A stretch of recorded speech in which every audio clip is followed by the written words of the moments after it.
Hey Chris, how are you? I am doing good. How are you this morning? Very good, thanks. Wait, who is this? Sorry, Jessica Ward. Oh, hey, yeah, it Hey. only shows host, so I was like, I don't know who this is.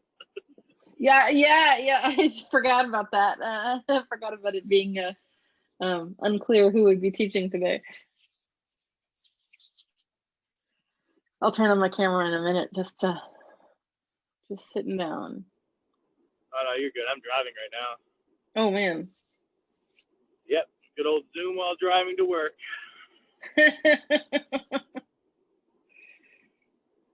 Our new lifestyles. Zoom all the time. I don't know. This introvert is into Zoom. I'm okay with it. Right.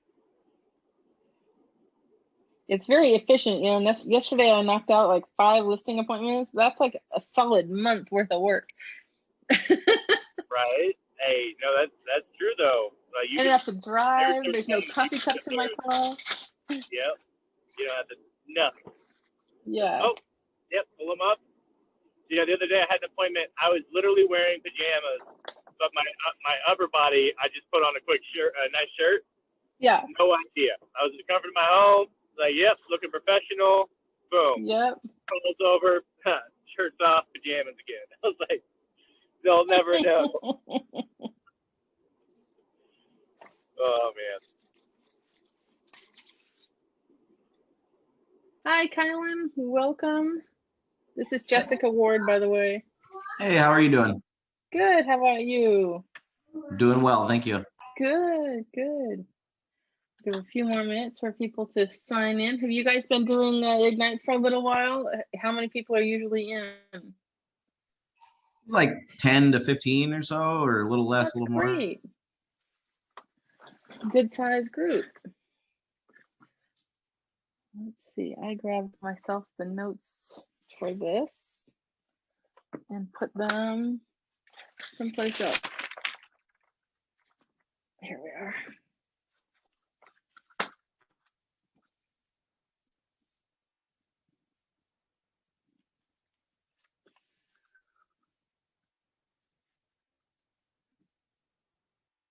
There may be guest appearances today from the cat and the preschooler that are home today. Woohoo! Guest appearances. Guest appearances. Not too often we get to have a cat crash an Ignite class.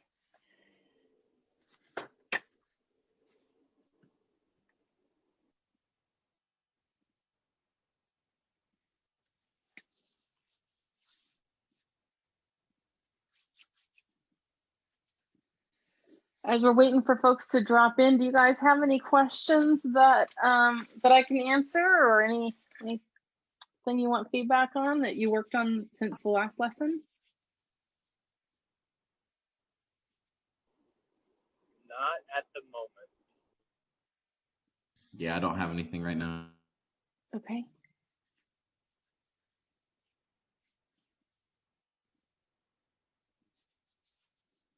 This will be my first time through this particular lesson, and I am so glad that they added this because it was not in the materials we were teaching even last year, and it would have saved me a fortune had I known some of this stuff when I started.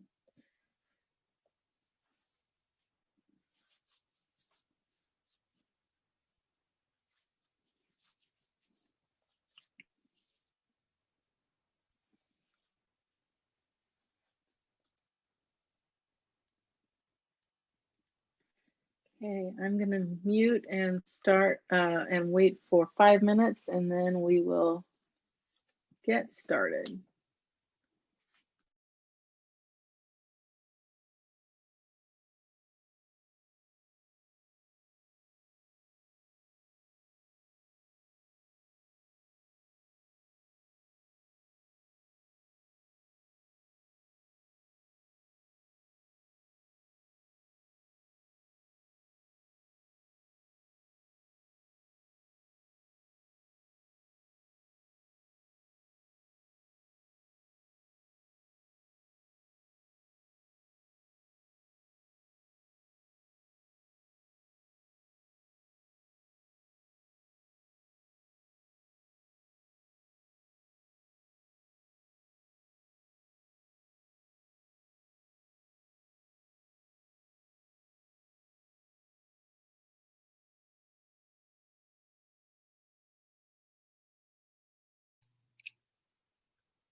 I'm gonna keep my camera off for a few minutes. I'm finishing making up pancakes, so I'm still listening. Just giving you a heads up.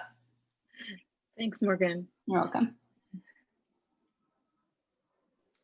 Wow, making pancakes and not sharing. I know. I was just thinking, did you bring enough for the whole class? It's National Blueberry Pancake Day, Chris. I can't believe you're not celebrating. Oh my goodness. We should all celebrate. Up my game.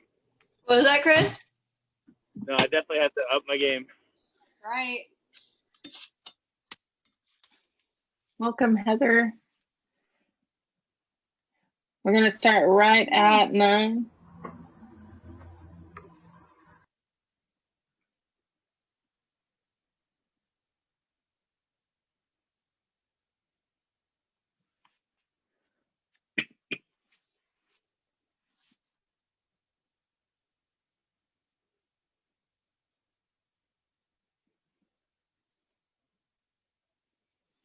Can you guys see the slide that's up? The Ignite slide? Okay. Yeah. Yeah, we can see it.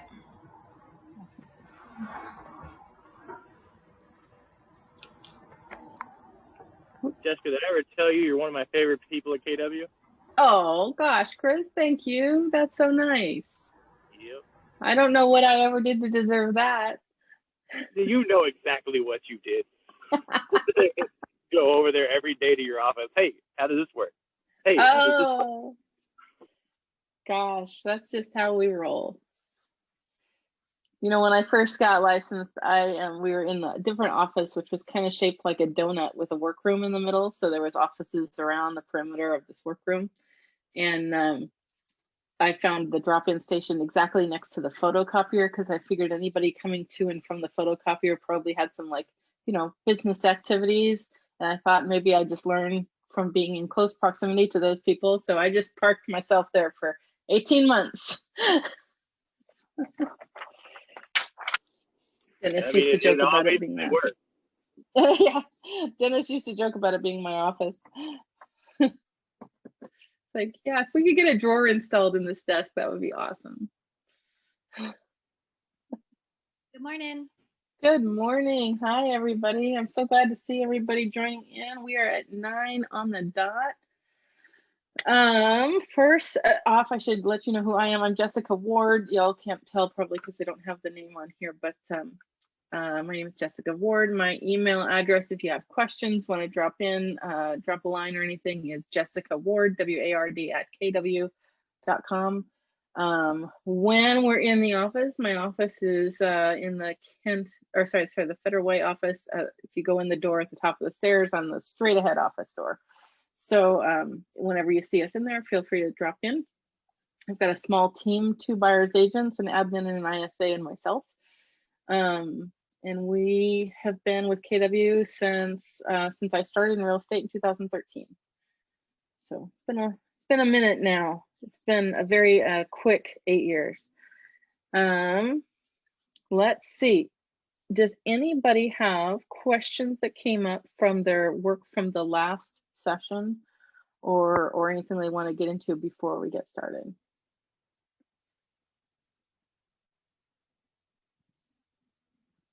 No questions? Okay. I'm okay with being stopped or interrupted if questions pop up. Let's see. Everybody should have completed their daily success habits. Is everybody finding the habit trackers easy enough to use? Alexa off. There we go, making sure I'm not late to class. Okay. Who would like to share so far something new they've learned in Ignite?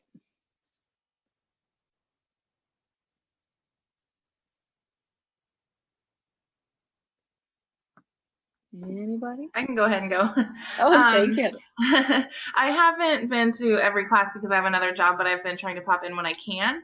And the biggest thing I think that's been helpful for me, especially since I have another schedule to follow, is to just try and schedule every little thing, break my time up. The time blocking stuff was really one of those aha moments for me. I was like, oh, just put it on the calendar and I won't forget what I'm doing the next time I'm back trying to work on real estate. So. Awesome. a great idea. Yeah, they say in maps coaching, if it's not on your calendar, it doesn't exist. So that's so true. Does anybody else have anything else they'd like to add? That I'm not adding 10 contacts a day like it says to. What do you think is getting in the way of that? Myself feeling like I need to complete all these classes and everything before I do other things that I need to be doing as well. Okay. What is one thing you could do to get past that? Just make more calls and go for it, and I will learn as I'm doing it as well, rather than the mental block of I need to do all this before I do it. Okay. Yeah, you absolutely will. And there's so much to learn. The temptation to just sit in classes all day and learn is hard to resist. But I think that you could sit in the classroom all day, every day for years and years and years and not learn all the things there are to learn. So that activity, prioritizing that activity, doing the activity first, I think is great. It used to be Ignite was always taught in the early afternoon, like between 11 and 1. And the idea was everybody comes in, does their lead gen, and then goes to Ignite. I think we flipped it because of because of COVID and everybody working at home. But I love that early afternoon Ignite schedule, because then we come into class and we've already gotten our 10 people into our database. Let's see. And did anybody find a new opportunity in the past few days or something that they're excited about?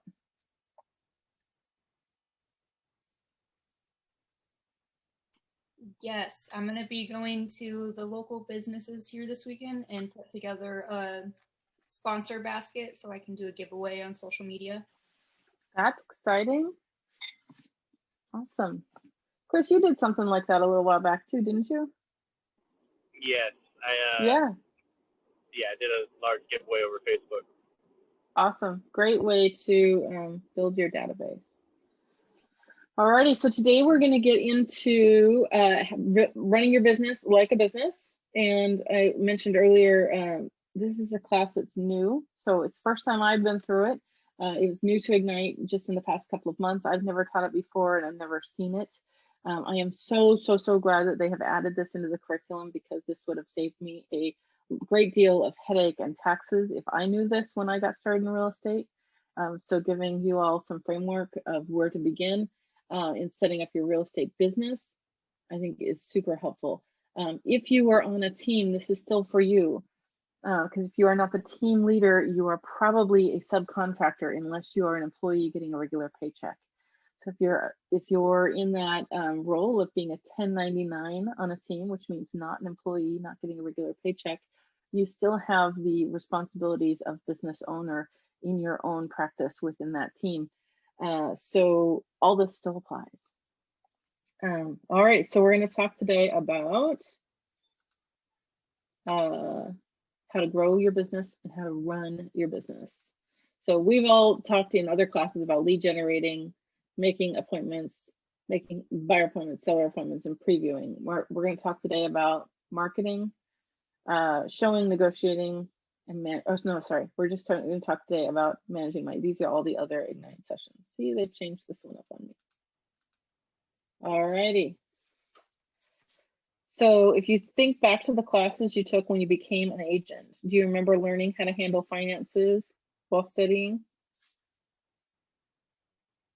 Yeah, they don't actually put that in any of the state curriculum until we reach the point of the managing broker test.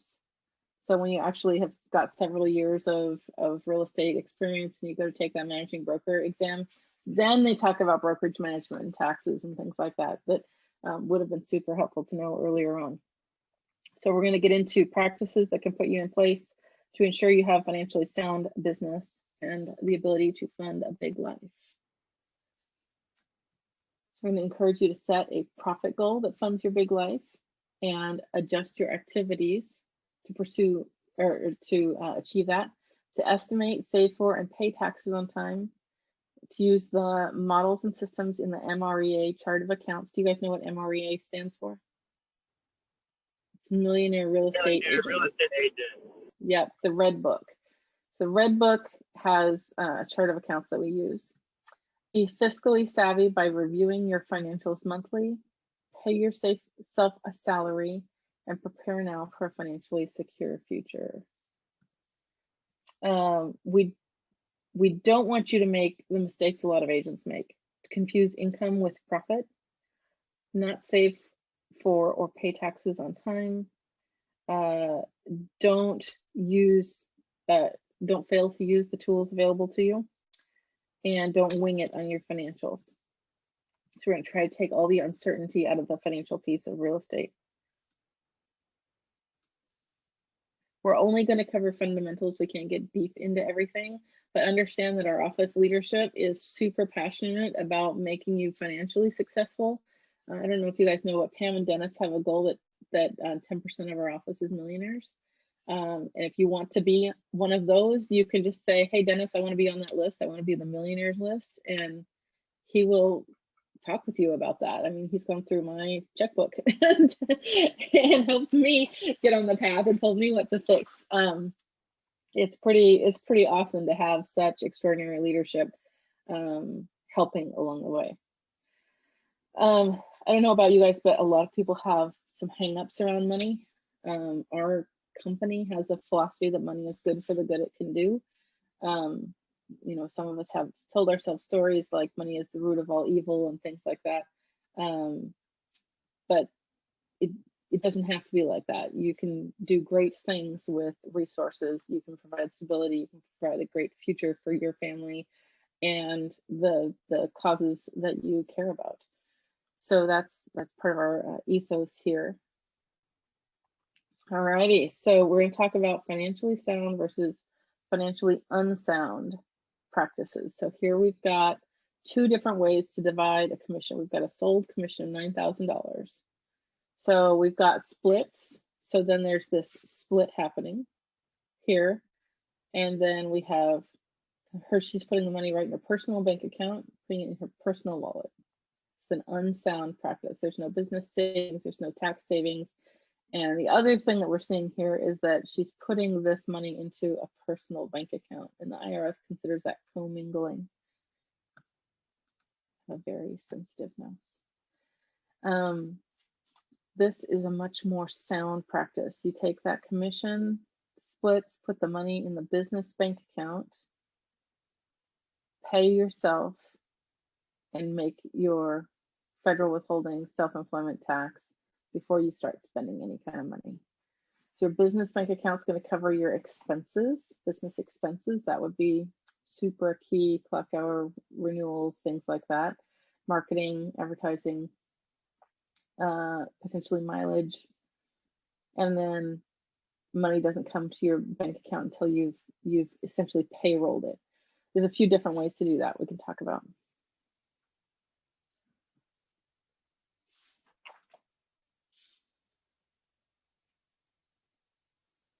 Does everybody understand the difference between income and profit? Income would be this amount, the $57.60. Profit would be what's left over after all the obligations have been paid. Business expenses, tax savings, state and federal, and self-employment tax.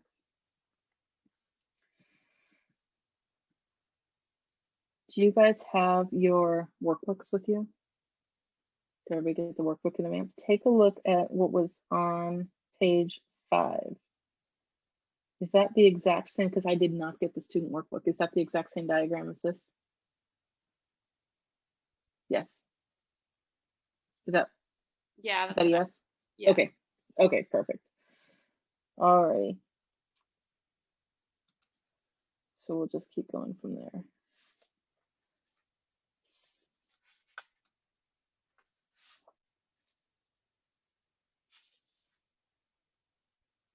So if we're taking the financially sound business example from what we just reviewed, we're going to look at some of the models from Millionaire Real Estate Agent. If you look at Millionaire Real Estate Agent, the red book, I recommend going through it every year, at least once a year. You can take each model. So it breaks down into 4 models, take each model, spend a quarter really studying it. So if you want to remember the 4 models, the easy way is ELBO. It's economic model, lead generation model, budget model and organizational model. As a new agent, if you are brand new, you might not be worried about organizational model just yet. Get the other three figured out first.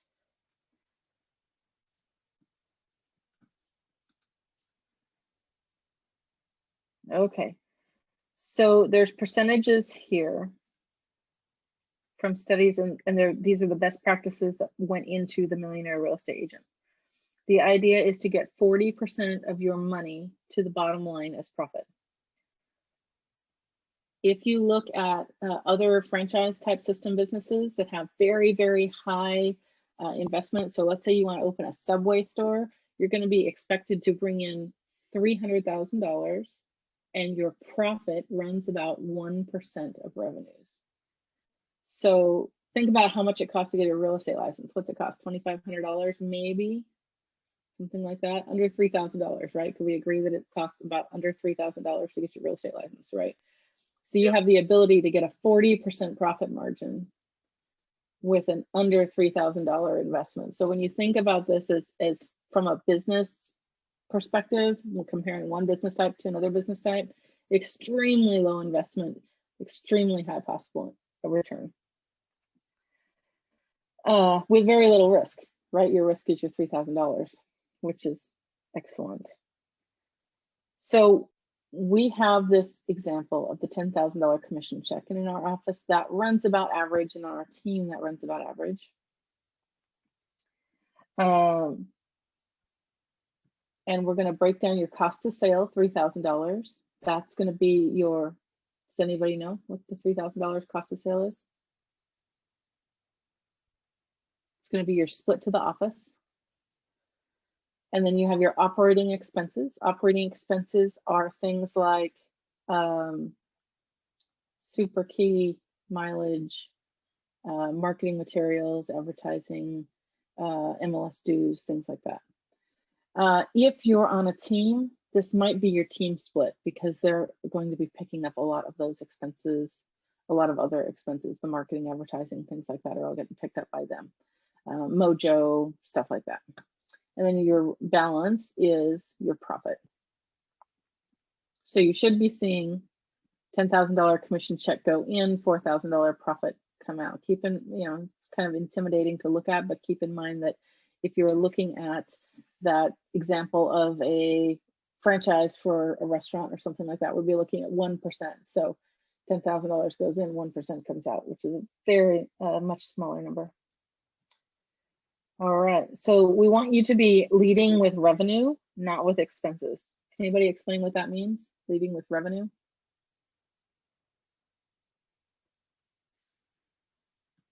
So leading with revenue means that you would be increasing your expenses only to the extent that your income is sustaining it.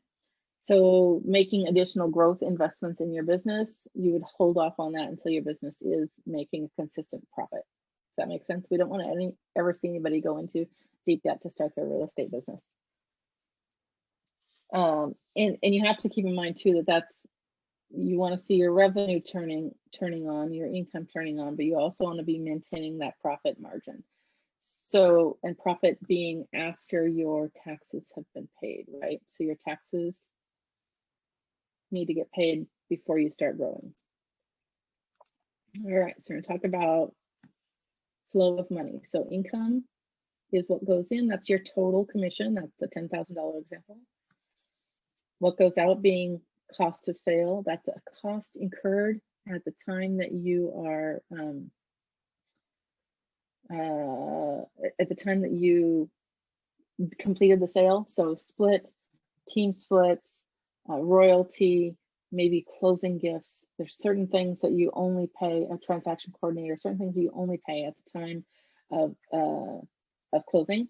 And then there's other things that you have to pay no matter what. MLS dues, e-key, office bill, things like that. That's your expenses. So two things make up this middle section, cost of sale and business expenses. And then what's left is profit. What we'd like to see you do is plan in reverse. What's your profit? Add the expenses on, and then figure out how many homes you have to sell. That's how we business plan. We start with the end in mind.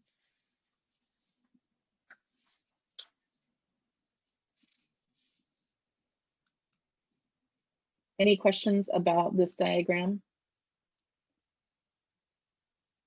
Does everybody know what their profit goal is? Does everybody have a business plan to know what you need to net, how many homes you need to sell? Yeah. Yes, okay.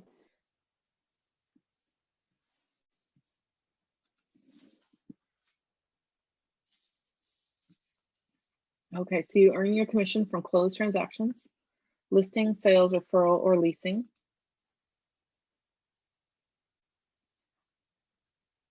These are examples of your costs of sales.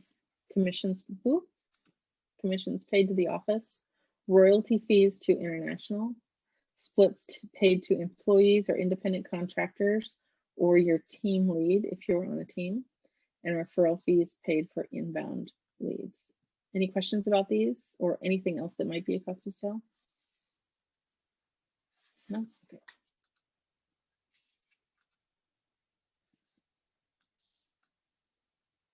So we're going to do a little exercise here. You have not capped on company dollar or royalty.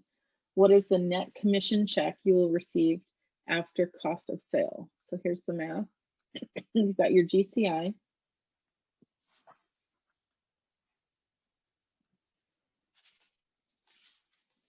And that's 30%. Your company dollar is 30%. Your royalty is 6%. And then you've got your net commission. So let's use an example.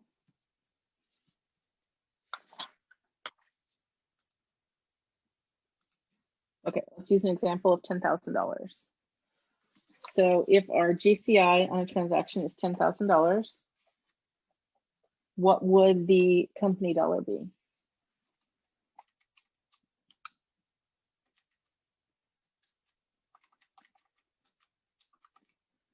$30% of $10,000? 3,000.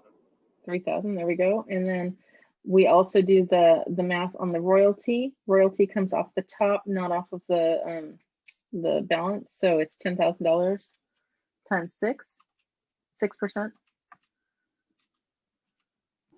Which is 600. $600. So our net, 10,000 minus 3,000 minus 600 is $6,400. Okay. Now, if you have already capped on royalty, but have not yet capped on company dollar, let's try that math another way. So I've got the next option here. GCI, we're going to use that same example, $10,000 times royalty, which is 6%.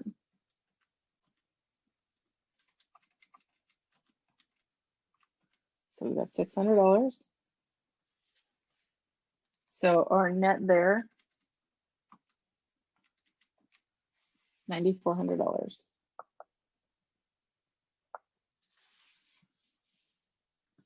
And then if you have capped on both, you won't have a cost of sale under this model. You might have, if you have transaction coordinator that gets paid at closing or something like that, then your net commission check is going to be $10,000. So if you were to look at the budget model that's in the Millionaire Real Estate Agent book, you'll see that the proportion of expenses in cost of sale is much higher in the smaller, there's a table and it's like if you make $100,000 versus if you make $1 million, right? So it kind of goes, along each series. But remember that your cap doesn't go up if you make $1 million. So your ratio of cost of sale is much, much lower in those higher numbers. So just keep that in mind. Your profit starts really cranking up down the road. All right. So we have an activity, 10-minute activity. We're going to help you determine how you'll achieve your profit goal and work back from your desired profit. You'll want to get out a calculator, and we're going to do it for 5 minutes here, and feel free, unmute, chime in if you've got questions. Okay, so if you have a net profit goal of $100,000, this is on page 10 in your workbook, and write down your annual net profit goal at the top of the piece of paper. So this is my example, $100,000. And this is what you want in your bank account or through the year. And then divide it by your gross profit margin of 40%. Gross means that's your before taxes number.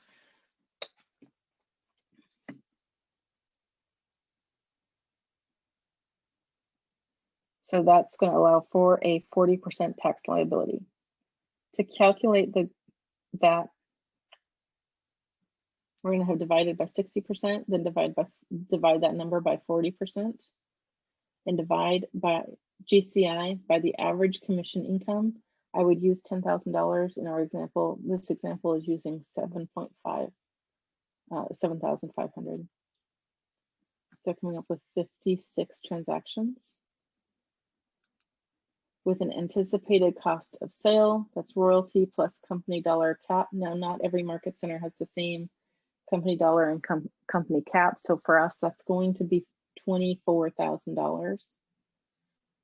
Unless you're on a team, then you need to add in your team side.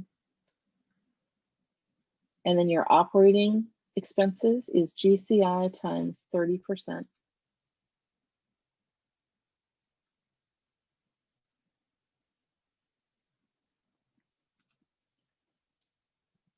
Is everybody able to get through that math?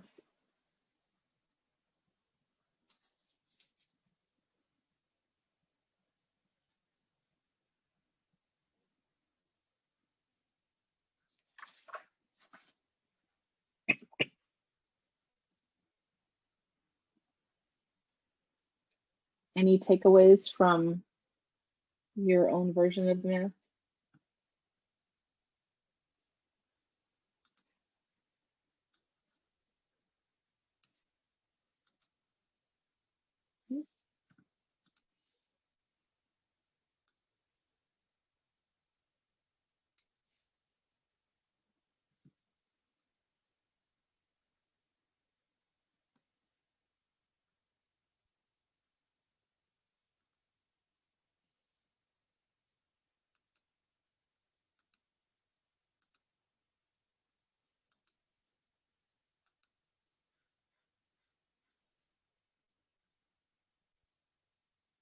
Is anybody stuck?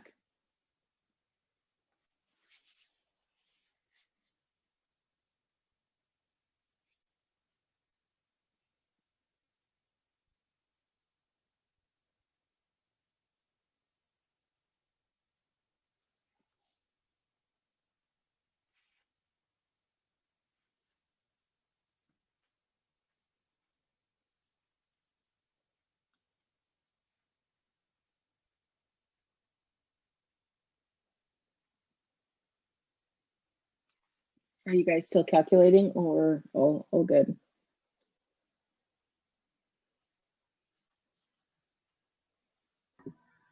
I'm kind of trying to understand where all these numbers are coming from. I'm just reading it really closely. Oh, okay. I don't want to move through it too fast. So, but we have lots of cameras off, so I'm just trying to make sure I know where everybody's at. I didn't want to leave anybody lost. Thank you. I have a question. Yeah. Because I also am trying to figure out the numbers. And I was just started, even your example, I was trying to go through it just to try to figure it out myself. Mhm. So if we start with 100,000 and then divide that by 60. Oh, wait, hold on. You're dividing by 60%. Yeah. Oh, okay, never mind. Okay. That, yeah, that'll add on to the number your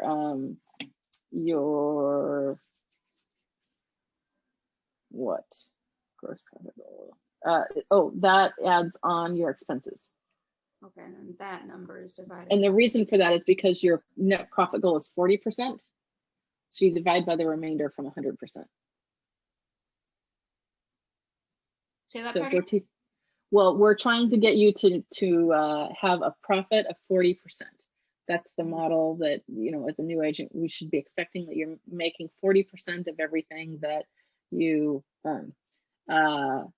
So we have to divide to make the number the whole, right? 40% is the part. So we're going to divide by the remainder, which is 60.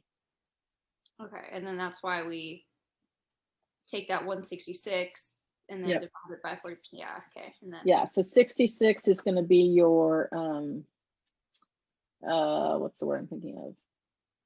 Your expenses. Mhm. All expenses, the total of the expenses. Okay. Thank you. Yep, absolutely.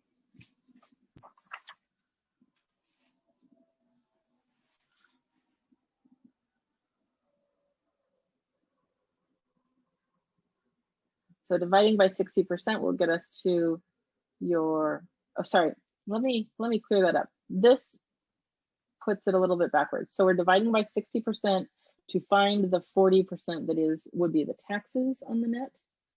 And then we are dividing by 40% to get the 60% that would be the expenses. So if we were to take 416 and subtract these two numbers, 166 and 100, the rest is going to be your expenses, which would be the combination of your cost of sale and your operating expenses. Does that make sense? I may have made things worse.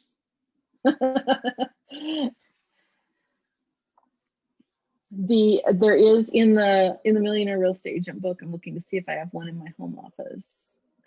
There is a chart called the economic model, and it's much clearer. It's like a flow chart that shows how they've divided out and how much income comes from listings and how much income comes from buyer side. It helps you to know how many of each unit. We might find that later in this material, but this just gives you a good idea of where's all that money coming from. And the reason that we're dividing here by 60% is to find how much you have to save for taxes. That's the 66,666. And then gross commission will find your expenses. And these numbers built upon one another.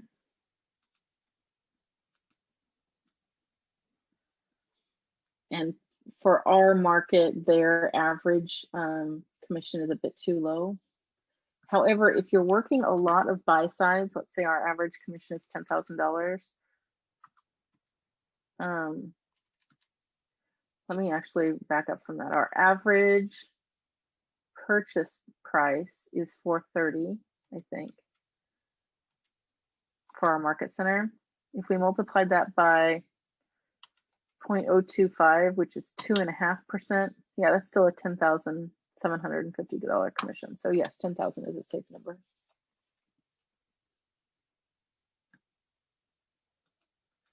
And then we're multiplying your GCI by 30% to know what part of that is your operating expenses. Are we good to move on? Is anybody still working out math?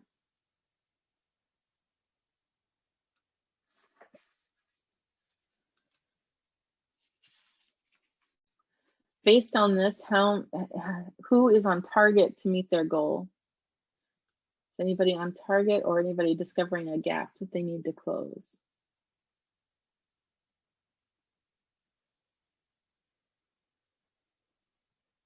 Or if I put that another way, if you know your number that you need to sell for the year, do you know how many people you need to talk to in order to get that? Morgan, if you're talking, you're muted. I'm sorry, I'm putting contacts in right now. Oh, okay. The little box just highlighted you, but I didn't hear anything, so I wasn't sure if you were talking or not.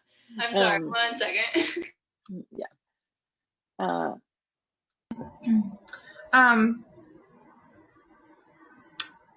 You said if you how many houses you had to sell, and then what was the other part of that question?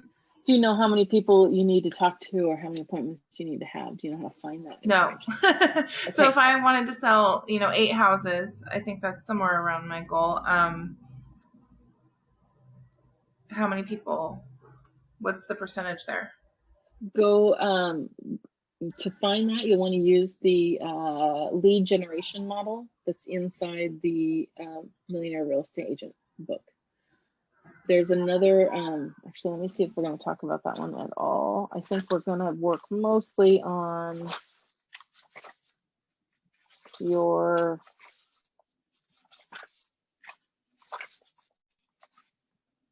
we're not. Hang on. I'm just going to show you. We've got time. There's not enough material here that's going to take us all 2 hours. Hang on. Oh. Does anybody know how to make PowerPoint? There we go. Make PowerPoint go away. I did mine. I had a meeting with Bill Allison, and he helped lay out everything for me. Perfect. Like how many people I'd have to, or not. How many people? We didn't determine how many people a day I'd have to talk to. It was kind of a call people X number of people a day, figure it out yourself. Kind of, who knows? Yep. Determine it yourself. But he figured out how many, with my goal, how many houses I will have to sell. Okay. Well, that's the math we just did, was the houses, the number of houses you need to sell. The number of people you need to have in your database you can get from the worksheets in the business planning clinic. So I'm logging into KW Connect. And business planning clinic goes along really well. If you're a workbook person, it goes along beautifully with the Millionaire Real Estate Agent book. So if you're going through the book, grab the course materials for this, and we offer it at the office in the fall, like September, October. I would not wait for that. And when you guys go to course materials, you have this option to purchase course materials, but go over here and you can download the materials. So if you look at the worksheet, see if it'll open it for us.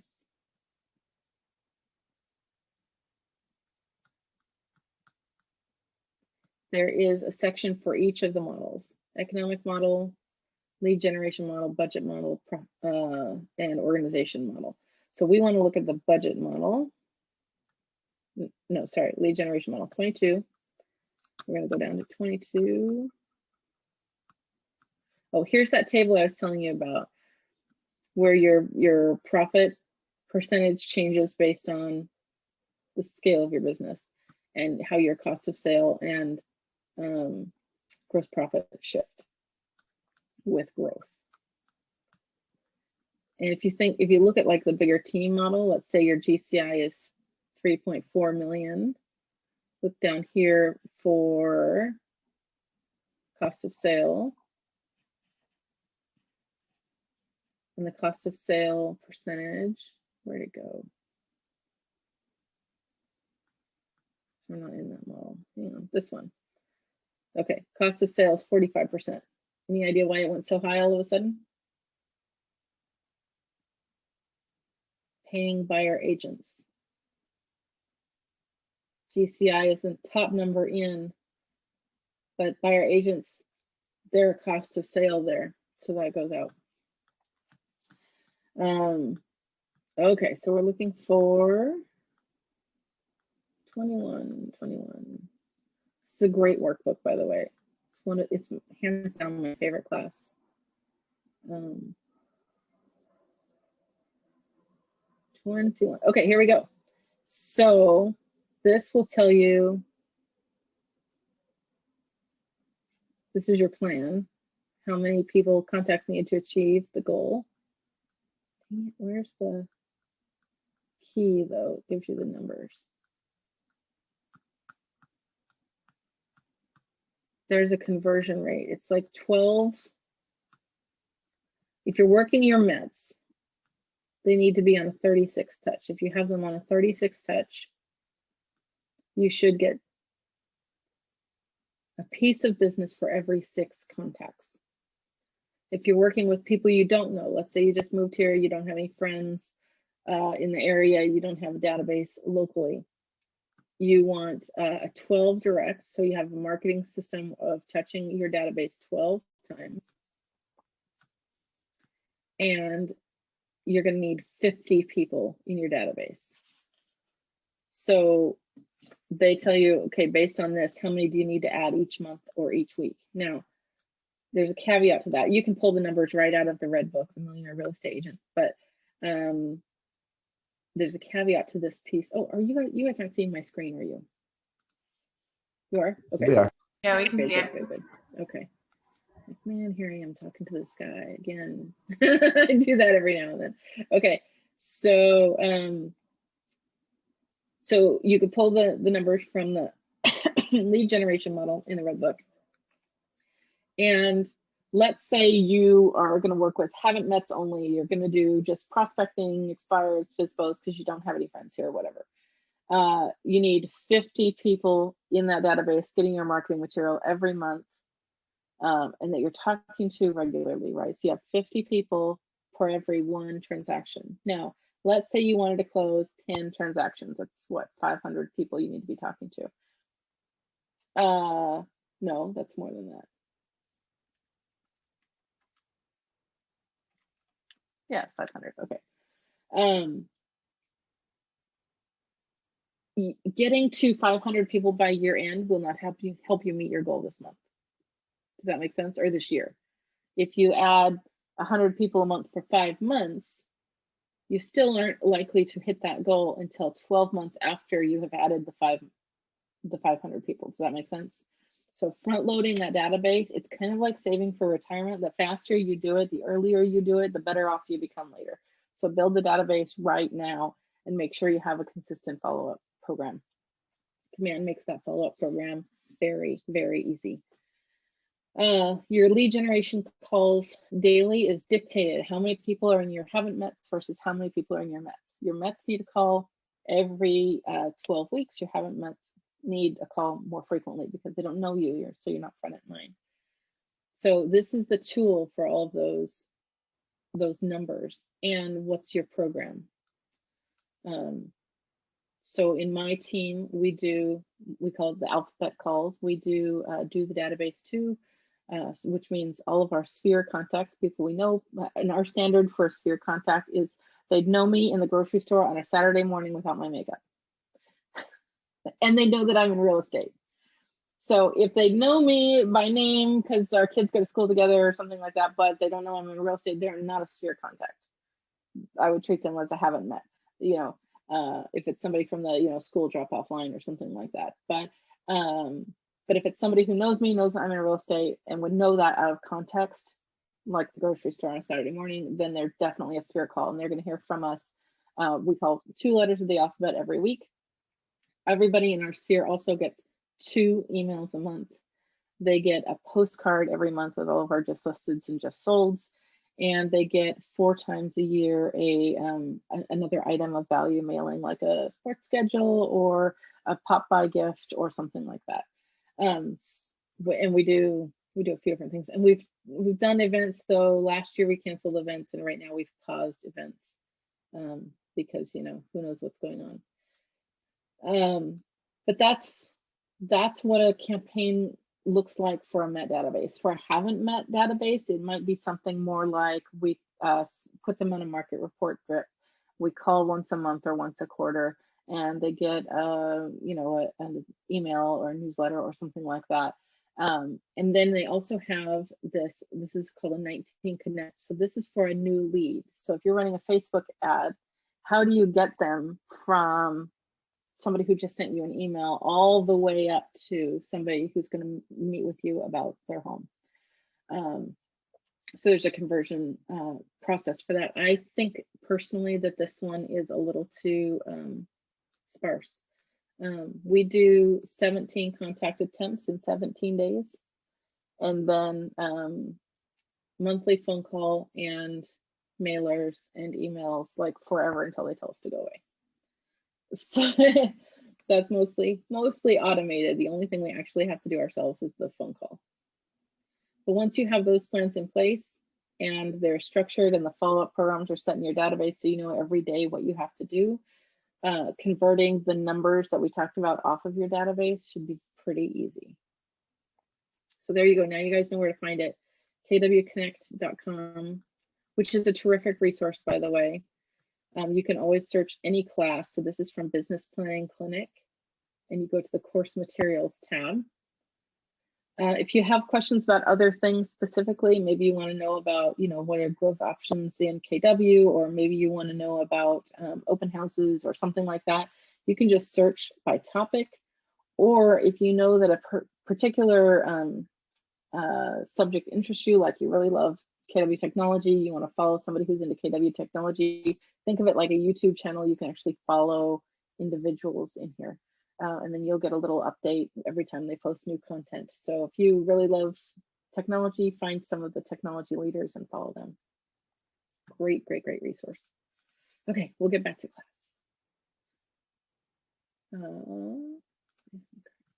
All right. So we need to set your goals, your contacts added. So figure out, let's take a look. Can somebody have an example of their contact goal or their closing goal that we can use for an example? Yeah, I just posted mine in the chat. Oh boy, where's the chat? Hang on.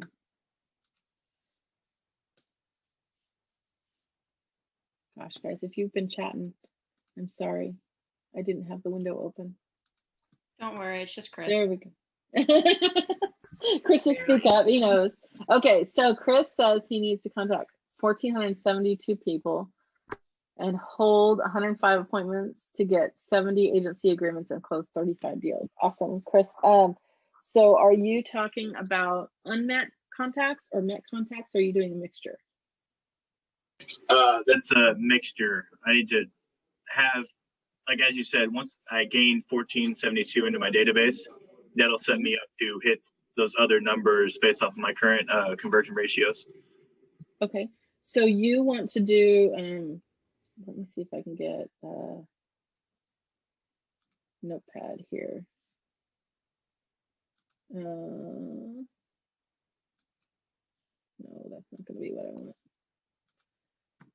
Here, I'll put it in the chat. So, Chris, how much of your business is going to be from Mets? Right now, I'm expecting of my currently, like the people I currently know. No, of your transactions, do you have a percentage that you think? Actually, no. Let's work it backwards. How many people are in your Met database? Right now, I have 250-ish. Okay, so 250. The potential. 250 divided by 6 in that is 41 transactions.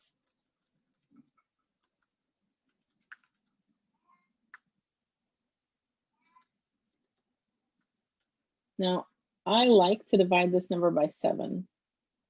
Actually, I would divide it by 4. Normally, we say people move every 7 years. Right now, we have a whole bunch of people who haven't moved because the market's been tight and are probably going to accelerate that. So let's divide it by 4 and say that basically in the next 4 years, your database will probably mostly be moving. Does that make sense? Yeah. So let's say that leaves you about 10 transactions.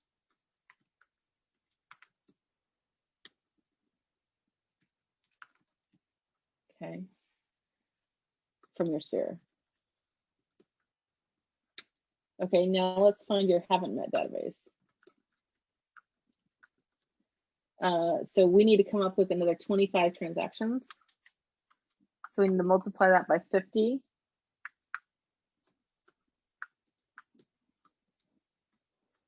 Is 1,250. Is that how you came up with your numbers? Let's see.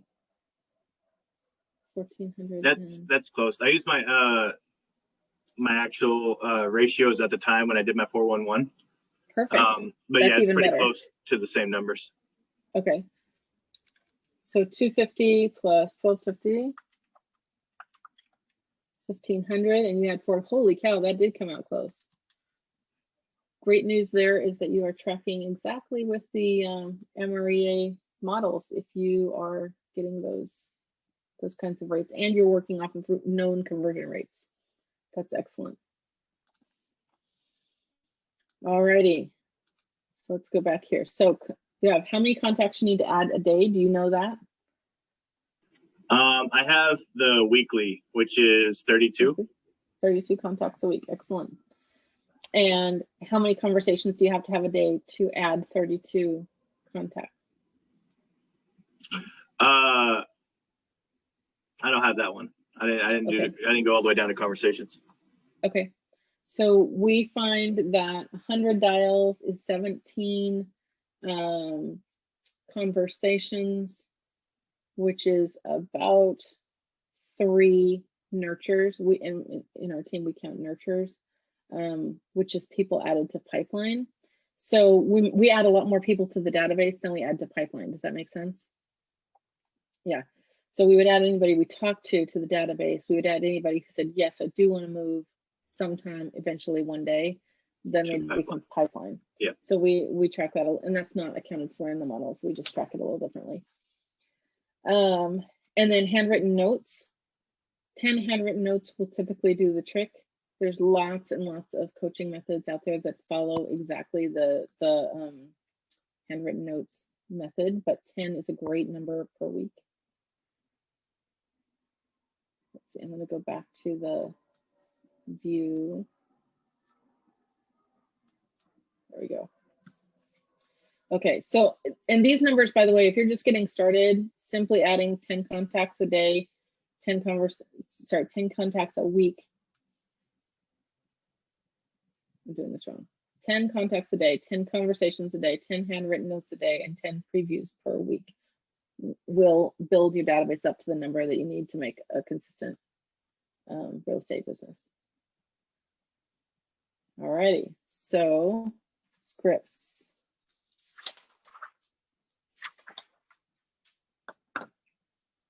We should have you guys on page 11 of your workbook. What do you guys have on page 11?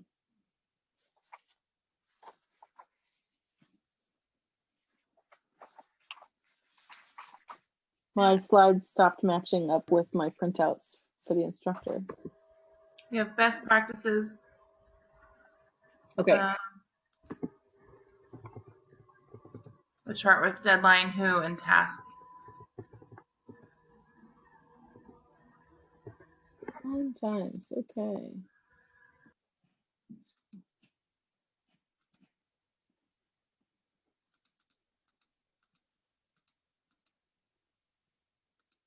Huh. Well, this is cool. There we go. Okay. I must have like parked on the forward button or something at some point. Alrighty. So have clarity on your big life, hopes and dreams. Set personal and business budgets. By the way, it is really easy to say, oh, I want to sell $100,000 or I want to make $100,000 this year. But what you really must have is your business budget and your personal budget, and then combine those numbers and then work from there. So if you haven't done that, or if you need help doing that, start there before you proceed with figuring out your numbers. There's a form that the office has called, is it needs analysis form? But that's where you would put down what's your rent or mortgage, what's your car payment, what's your other debt payment, what's your food budget, daycare, all of those things, and add those things up. And then figure out what your business expenses are. And if you don't know what your bare bones minimum business expenses are, put down $4,000. That'll catch your super key MLS dues, realtor dues, and office bill, assuming you're not spending money on anything else, no other lead gen systems or anything like that. They encourage you to set up a business entity.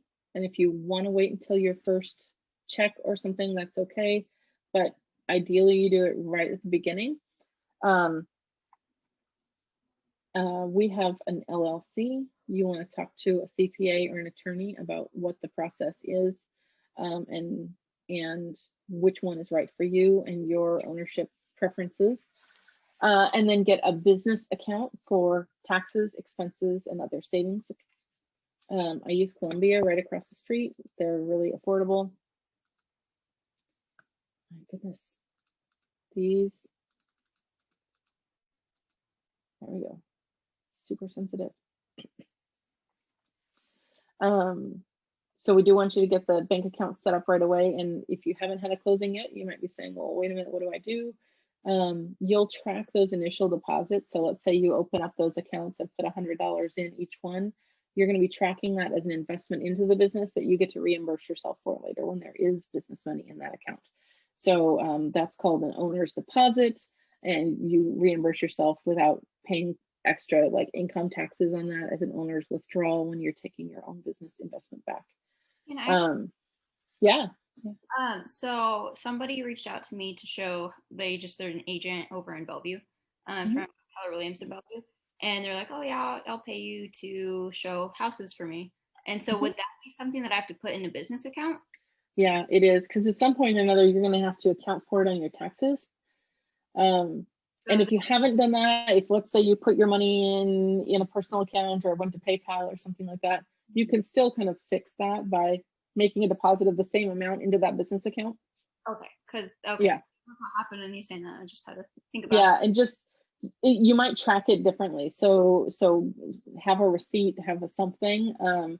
Maybe you save all those emails in a different file or something like that. I use a system called Neat, which is a digital scanning thing, and I scan every expense, every digital receipt, everything gets put into this thing, and my bookkeeper and my CPA both have access, so they can download and look at all my receipts.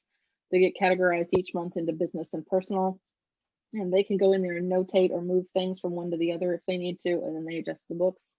So they have access into all those things. But we also have notes, like, I'll have my assistant order a book and send it as a gift to somebody.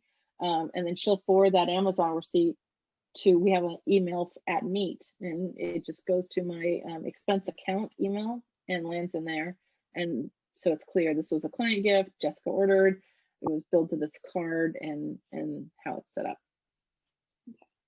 So yeah, it doesn't have to be complicated. It can be a shoebox. So if you're like, hey, I don't want to do fancy numbers or anything like that, it can totally be a shoebox. The first several years of my business and my whole previous business was all run off of manila envelopes, like this in a box, and they just had January across the top, and the next one would have February, and as every bill came in, thing got paid, whatever, copy went in there. And at the end of the year, I just take the whole stack of the big rubber band to the CPA and hand it off. You could come up with an easy P&L on the back of these too, and just say, this stack of items is expenses, this stack is income, and you could just say, there's my profit number on the back of an envelope. It's really that simple if you want it to be. As you build your business, you're going to want to get a little bit more strategic and have a little bit more information about where your expenses, where your opportunities, what expenses are getting the best return. We went through and cut about half of our expenses and doubled down in some other things because we could see what was happening with our lead generation expenses specifically. But then there was other things too, like we had a couple of duplicated accounts and things like that. So when we were going through those monthly, like line by line by line, it really does help to have a detailed P&L. But the first few years, a yellow envelope will do just fine. So don't feel like it has to be complicated if that's outside your comfort zone or anything like that. Having something is so much better than dealing with an IRS audit later for commingled accounts, or a listing or an agent that has been hiring out showings to you says at the end of the year, hey, I need your EIN number because I have to issue your 1099. And you're like, well, wait a minute, my 1099? And now you've got you've got income being reported to the IRS that you didn't report to the IRS.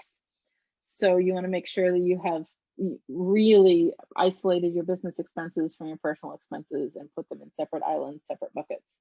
Nothing wrong with moving from the business account to the personal account. Nothing wrong at all with that. You just want to make sure you've documented that you did it. Nothing, or you can move from business to personal because it shows that it once was in the business account. Yep, and you can move from personal to business too. Maybe you need to pay your MLS dues and there's no money in the business account. Well, you're investing personal money into your business. That way it saves you from the double taxation of having it look like income, but it's not income, right?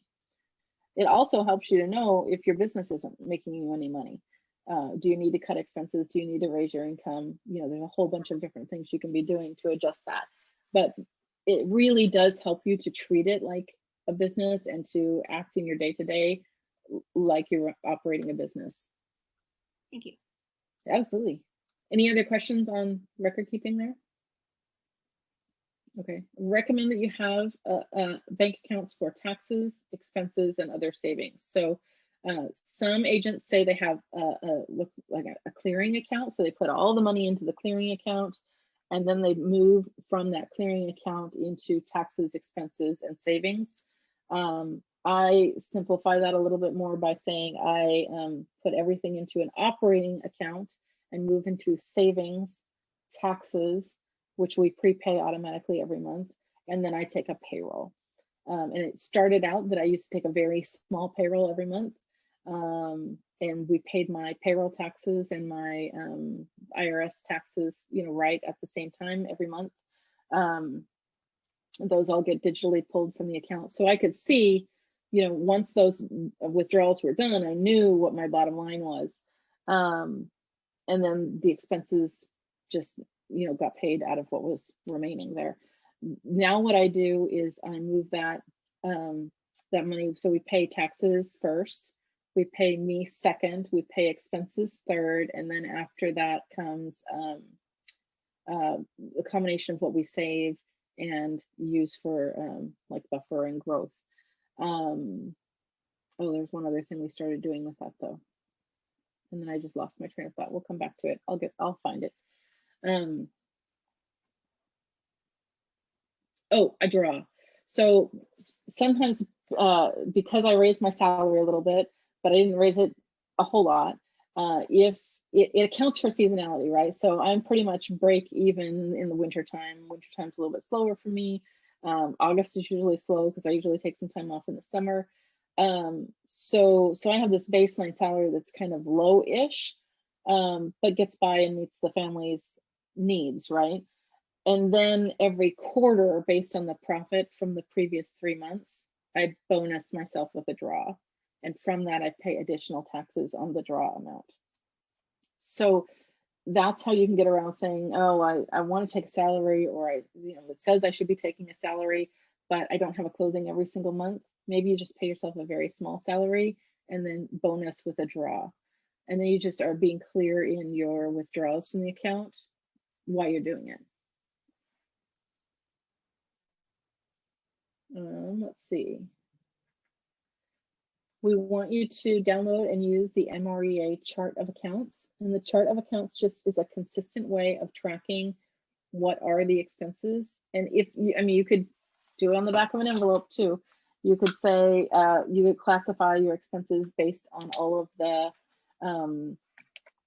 of the expense types that are recognized in Mrea. And by the way, other is not an option, right? We don't have other expenses. We have lead generation expenses, or we have professional services and fees, or we have education and dues, but we don't have other. So you want to make sure everything fits into a category that's on the chart of accounts, so that when you're comparing against the budget model, it's really clear if your expenses are out of whack. Are you overspending or underspending? My first 4 or 5 years in business, I would have my coaches take a look at my P&L, and they would say, you're not spending enough on lead gen. You're not spending enough on lead gen. And I was like, but I don't want to spend more money. It just really scared me to spend more money or commit to a regular expense.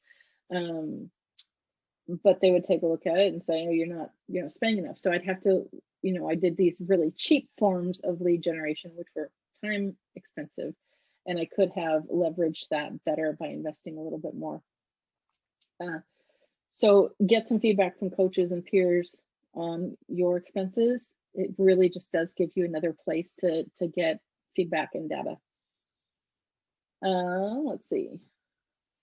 It also encourages you to have accounting software.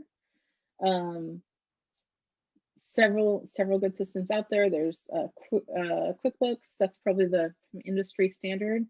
You could use Microsoft Money. You could use a number of different things. But I'll tell you, I don't have accounting software. I don't track my own books. I don't even balance my own checkbook.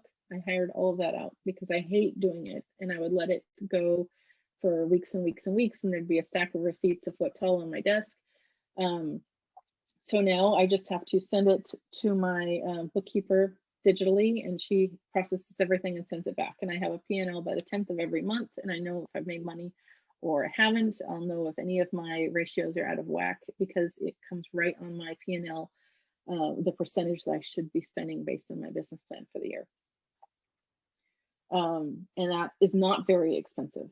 So keep that in mind too. Oh, there's another program called Hurdler, HURDLR. And if you use your KW account, I'll put it in the chat. If you use your KW email account to register, there's a discount on it. It's super cheap. There's two apps I would recommend you have for keeping your business finances in check. It's Hurdler and Mile IQ. Mile IQ is $60 a year and hands down 100% worth it. It runs on your phone in the background all the time and tracks your mileage. So then at the end of the month, let's see. I'll show you. At the end of the month, it gives you, well, actually you can go in and log anytime. Let's see, that doesn't make it any better. It's just a swipe left, swipe right, personal or business. And then you can run a PDF report, and you can either take the mileage deduction or you can reimburse yourself from your business for your mileage. I would tell you to see a CPA on which situation is better, because depending on your situation, that might be different. And you don't even necessarily need to make a decision about that till year end. So maybe in January, February, you take your books to the accountant and say, and this, by the way, is my mileage report for all of last year. And they can say, great, did you reimburse? Or are you taking the deduction? And you can say, neither, let me know which is best. So maybe in February, you're writing yourself a check for the reimbursement of all the mileage for the previous year, or maybe you're just taking that deduction. So that can all be decided by your CPA, and they can do a journal entry accordingly. Let's see. Recommend that you have an accountant, a CPA, and an attorney. It's not a bad idea to get a little bit of additional insurance as well. When we got into real estate, we added an umbrella policy for liability for our house in case we ever got sued. So we just called our homeowners insurance and asked for an umbrella policy. If you need another person you may want to have on here is a bookkeeper. Bookkeepers do the maybe month-to-month books or the year-end books to prepare for the CPA, but they're a whole lot less expensive than sending a CPA all of your shoebox of receipts and asking them to figure it out. I would also recommend that you work with somebody who's familiar with real estate agent work. If you need somebody, you can send me an email. I'll put my chat and my info in the chat. I misspelled it. There we go. So I'd be happy to share my bookkeeper and accountant and attorney. My attorney set up my LLC and renews it once a year. And then my CPA does the business and personal tax returns every year, and my bookkeeper does the monthly reconciliations. And if you're small and you're not doing several closings every month, you could do quarterly reconciliations, you could do annual reconciliations. Totally up to you. And then those people also set dates and calculate to pay estimated taxes. So you have your self-employment tax, you have your regular IRS income tax, you have some business taxes and things like that. There's several deadlines throughout the year. And if you're paying yourself a salary and getting a payroll, there's particular deadlines, and having those experts in your corner will make sure that those are never missed. And there's several tax returns as well. And then ideally you are preparing for your future. So when you are calculating that annual amount based on your needs, make sure you've got your retirement contributions and things like that in there as well. Any questions on those?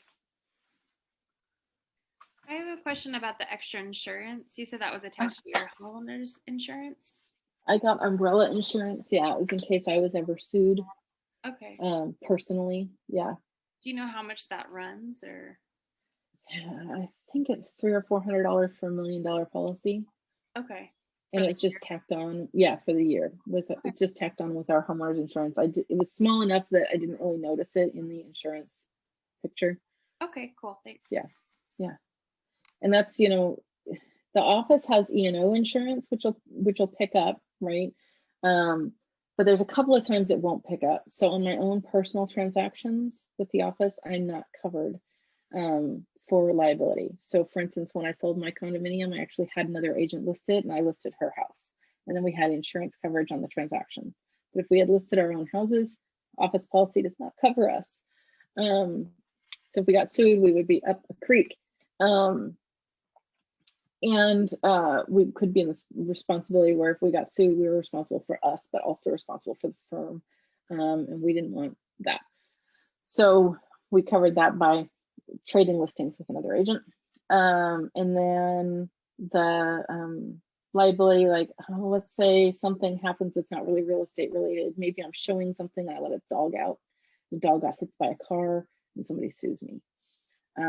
It could cover things like that. It could cover things like if there's a client in my car and we had an accident, there would be some coverage from my insurance, my auto insurance, right? Which, by the way, make sure your auto insurance knows you're a real estate agent. It's going to raise your rates, but you want to make sure you've got that coverage when you're driving for business purposes.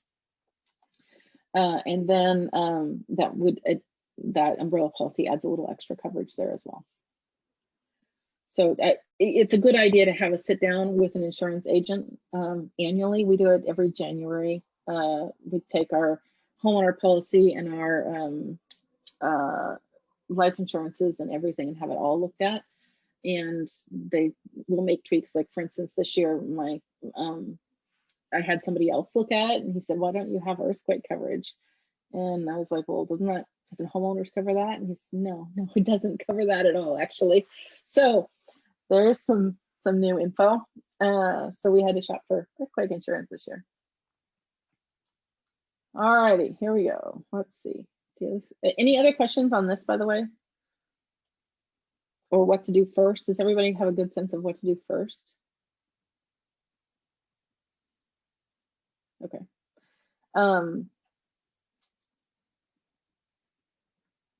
Let's see.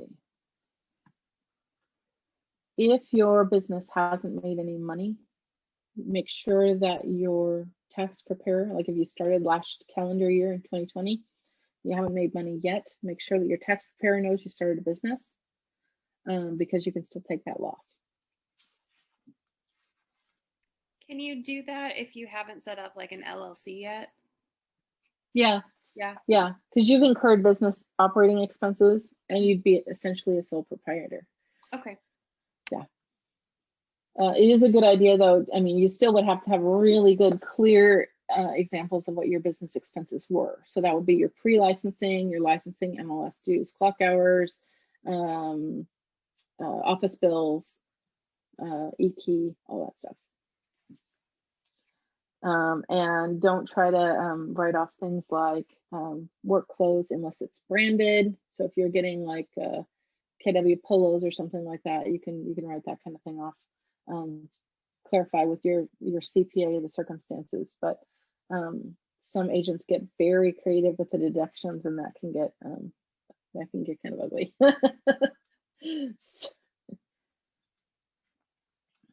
All righty. So recap. What today has changed your thinking or new ideas from today?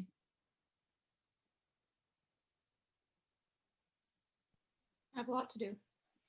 Lots of. Where do you think you'll start? What's first for you? Don't know yet? No. Okay. Everybody else, what are you thinking today? What's new or actionable for you? I think starting the business account is probably pretty important, separating that money and talking to a CPA. Absolutely. This can be a tough time to get CPAs. I would probably talk sooner rather than later, because starting like February, March, they get into tax season and we don't see them again until August. Then for your business account, can you only write it off if you spend money from your business account? So like, let's say you spend money on a class for clock hours. Would you be able to only write it off if you spend it from your business account, or if I spend it from my personal account, if I just have that receipt of it? You could still do that. You would just essentially want to be able to say, to document, spent this money from a personal account. It really needs to be moved into the business as a business expense. And there's an entry that a tax provider can do in your books for that.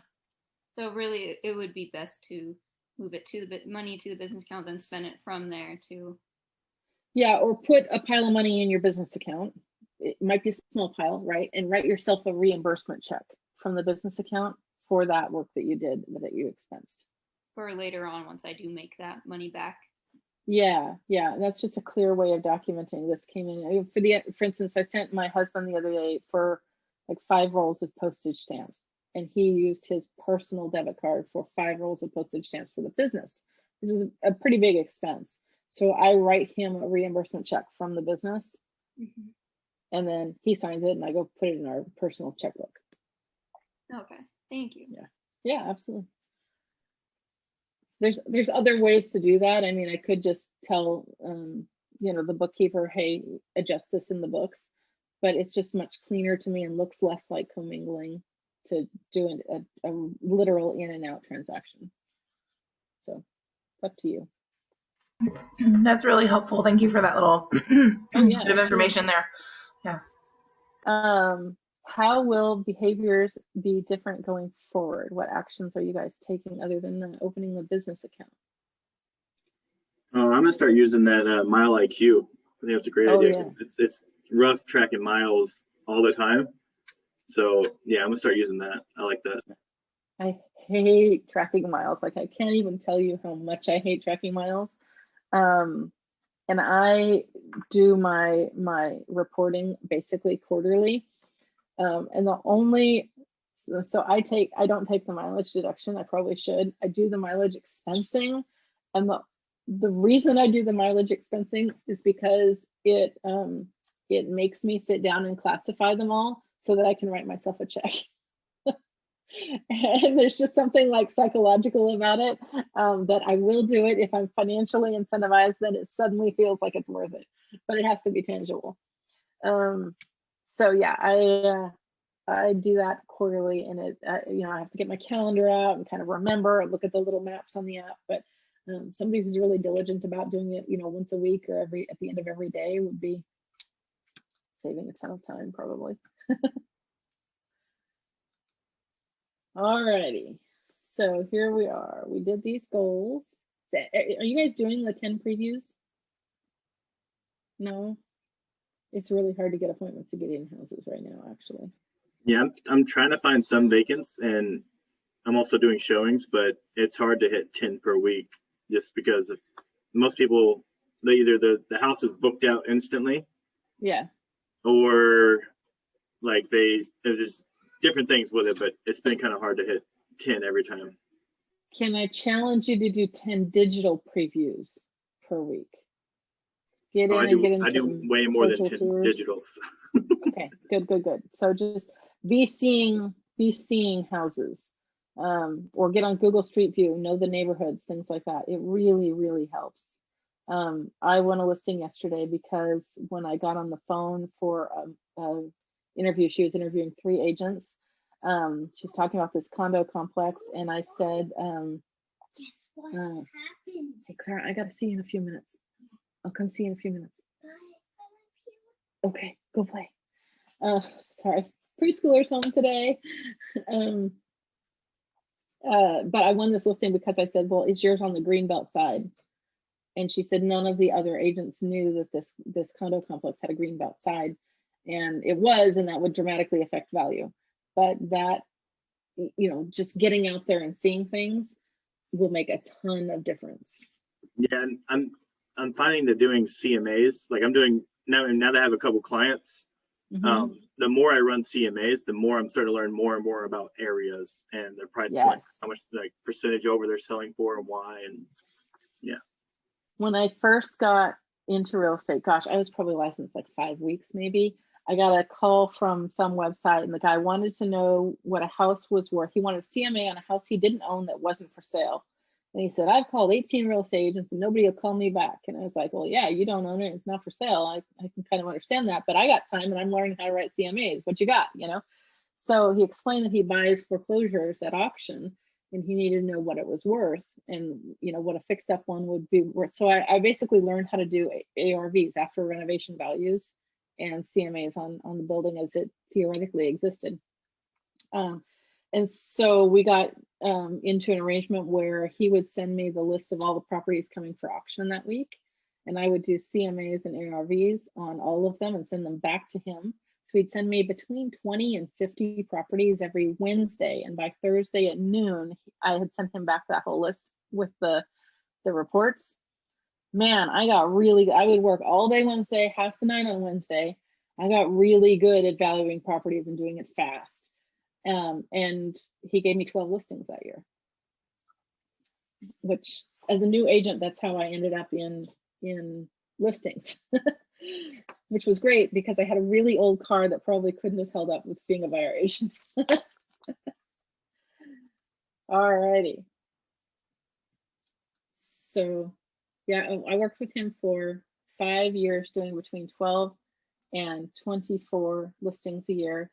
And then his girlfriend got a real estate license. So, but that was okay. I was getting to the point where I was outgrowing that spot and couldn't devote as much time to CMAs. So that worked out great.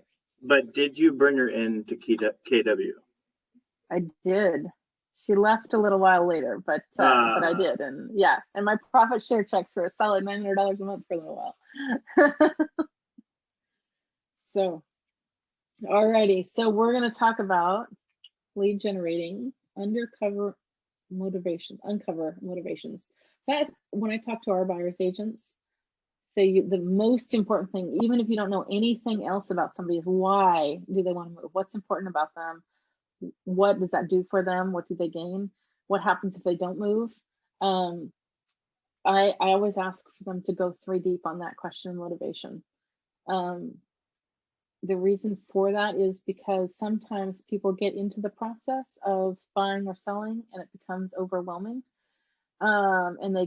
or depressing. If you're out writing a bunch of offers for buyers right now, it's kind of frustrating, isn't it? So they might just decide, you know, they're losing their steam about this issue. You can come back to motivation and say, hey, remember when we first met? I know how important this is to you and your family. I know this is hard, but we got to keep pushing through. We want you to learn objections and learn to close deals. And speak in terms that a customer understands and work on your confidence. Are you guys scripting regularly right now? Getting into the office script or with a team or anything like that? Yeah, I script for about an hour and a half every day between different people. That's awesome. That's awesome. What kind of scripts are you working on right now, Chris? With some, I'm working on doing LP Mama, but in different formats, not always starting with the L. And then with others, I'm just doing straight objections and objection handling. Great. And some I'm doing both at the same time. Okay. Are you doing that on the list side, the buy side, both? Mainly on the buy side right now, because I am a buyer's agent on my Puget Sound home team. Okay. But I'm slowly, hopefully next week, going to be working more into the listing side of it. Just so, because right now I want to change part of my business model to focusing on gathering listings, just because there's so few. I mean, it can end up being a huge double win if you find even Yeah. one. So Yeah. Seems like the only people winning right now are the listing agents, right? It's so brutal. Alrighty. What other scripts are you guys working on? Or does anybody feel like they need a script or need to know where to get them? Clara, you have to go out of here right now. Okay, sorry, little one's home. Alrighty, let's keep going here.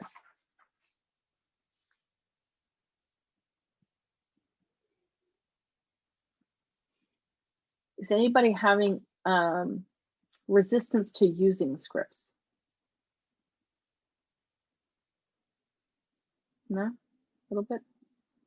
I think there are some people in this group who feel like certain scripts are not them, Mm-hmm. and they're making that understanding, or they need to get the more of the understanding of, like, it doesn't have to sound like you yet because you haven't been an agent for long enough. So you start sounding like it, and then customize it after you started sounding like an agent. Yeah. Yeah, absolutely. There's a wonderful, wonderful little book of scripts, and I put it in the KWPS intranet group. I don't know if anybody here is from Kent and needs that link, let me know. But it's a little book called Exactly What to Say for Real Estate Agents, and it's something you could literally read cover to cover in an hour, or keep it on your desk whenever you're like stuck on something or things like that. It's a really, really good one. Covers objections, it covers digging into that motivation, it covers bringing somebody around when they're not reasonable. I have somebody who's really hung up on getting a price over $1 million for a house that's worth close, but probably not $1 million. But psychologically, he really wants $1 million. And I said, you know, if we're on the market for 10 days, people are going to start asking if there's something wrong with the house. We're going to have a situation there. Wouldn't we rather be surprised and be encouraged and be able to be able to defend to an appraiser that multiple offers versus having to reduce or having to explain if there's something not wrong with the house when we've been on the market for 10 days or more? Yeah, I'm having that exact thing with the house literally as we're speaking. It's been on the market for 16 days, and I'm like, oh, is something wrong? Yeah. Yep, exactly. So those conversations with somebody can really help. I mean, it's going to help keep your deal together. I have lost listings for not being able to push people to the right price before, because I let them choose their price that wasn't going to serve them, and that I knew wasn't going to sell the house, thinking I could bring them back to it, and didn't successfully bring them back to it and get to the right price. And then, you know, they're frustrated because their home's not showing. Well, of course it's not showing. It's 12% above the market. Told you that before we listed it, and we went ahead with your price, but I should have held fast and worked them back to it. People are okay with having to pay over, but people are not okay with someone listing over, because then you seem greedy. Exactly. They're not okay with overpaying unless it was their idea.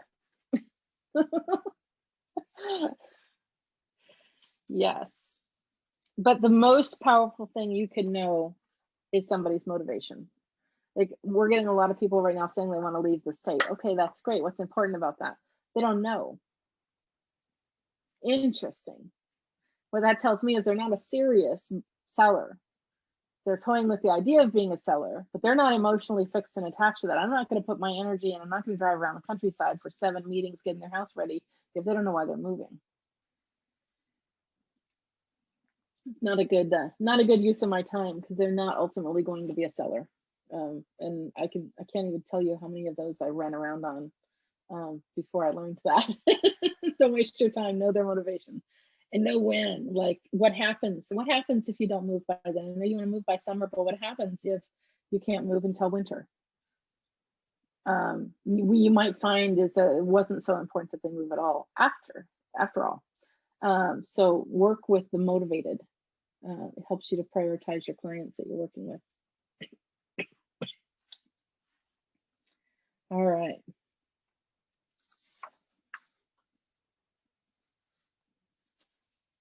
Have you guys been doing the script practice as part of class? Scripting hasn't been happening? No? Okay. Have you been No. making calls as part of class? Has that been happening? No? Okay. I know that this class is cut down. It's supposed to be a 3-hour class and they chopped it down to 2. So it's just not clear what all they chopped out. So here we go. Do you guys understand how to update contacts in Command?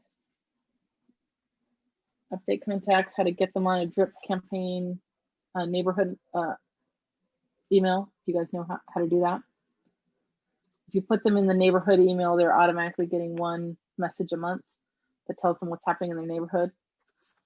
If anybody needs to know how to do that, let me know and we'll jump in and do it. Okay.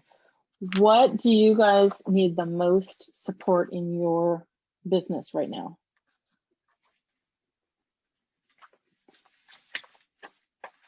Or where are you feeling stuck?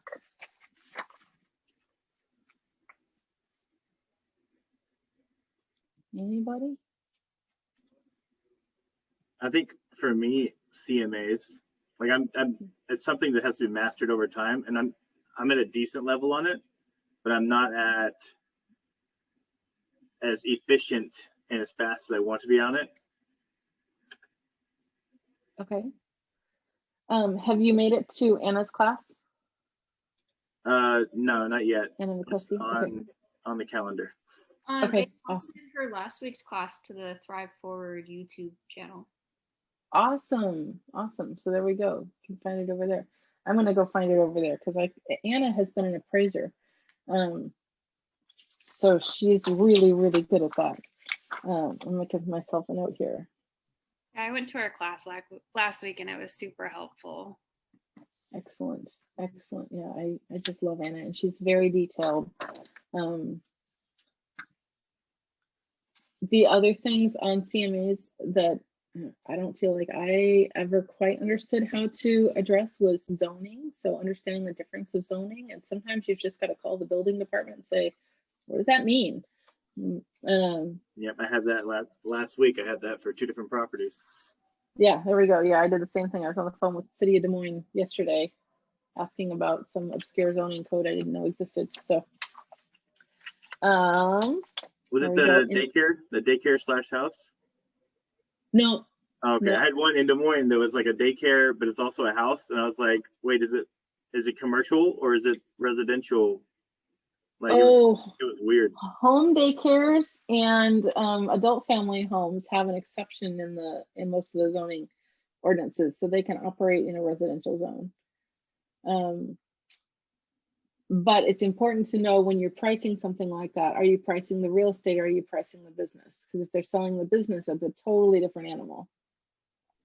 Yeah, it was. We ended up not being able to get it financed the way we wanted to, but yeah, it was kind of a beast trying to figure it all out and how it worked. Absolutely, absolutely.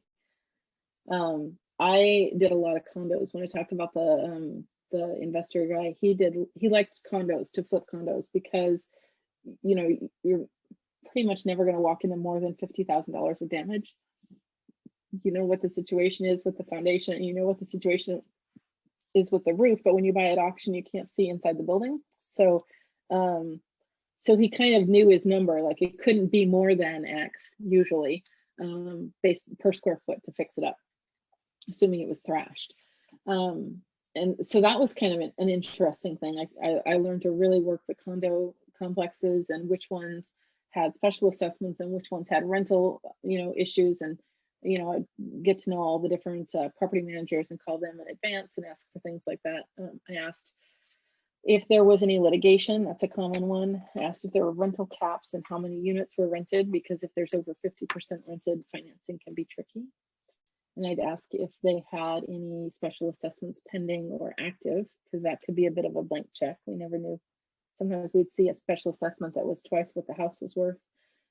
This was at the end of the last recession when there was some like contractor litigation things going on. And, yeah, it was pretty interesting. Alrighty, so talking about lead gen scripts. So do you guys know where to find the KW script books? There's scripts for buyers, scripts for sellers, and lead gen scripts books on the on KW Connect. If you're ever in the office, there's that little hallway next to the training room in the Federal Way office. There's binders. On the back is a QR code, and if you scan that QR code, you'll get the file for the whole thing. So those are excellent resources. There is, my whole team keeps on our desk these little things, and it has our basic scripts. So we keep our 401 on the front, and then we have inbound scripts. So that's sign calls. That's basically LP Mama, right?